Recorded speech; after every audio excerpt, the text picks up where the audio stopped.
ဘာကိုဘာလေးစမပြေဘူးလေ ငါပစ္စည်းငါပြန်လာတောင်းတာငါပစ္စည်းငါပြန်လာပြီလားကိုမမလေးပြော မင်္ဂလာပါကိုဘာလေးစမပြေဘူးလေ ငါပစ္စည်းငါပြန်လာတောင်းတာငါပစ္စည်းငါပြန်လာပြီလား ကိုပစ္စည်း ဟုတ်တယ် ဘာပစ္စည်းလေးလည်းမသိဘူး ဟာ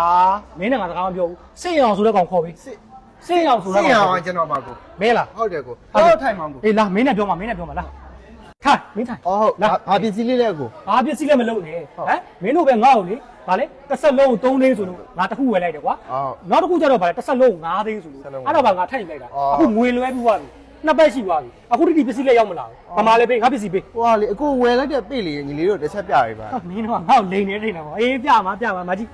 ဒီမကြီးတစ်ဆက်လုံး3သိန်းနဲ့တက်လားတစ်ဆက်လုံး5သိန်းမှာဒီမှာပြူးတာကြီးတူးနိုင်ရတနာဆိုပြီးပြူးနေတာမင်းတို့ဟာကြီးနဲ့တွေ့တာပြူးနေတာပဲ ဟုတ်တယ်ကိုဒီကောင်လေးကညီလေးတို့ပိတ်လေမဟုတ်ဘူးကိုကြီးအဲ့လားလေးကပေးတူလေးတွေကိုကြီးလို့အဲ့လားလိန်ပြီးတော့စားနေတာကိုကြီးကိုကြီးရဲ့အခုဒီအယုံလွယ်နေတုံးမဲလားဗျာ ဟမ် ကိုကြီးရဲ့အခုဒီအယုံလွယ်နေတုံးမဲလားဗျာ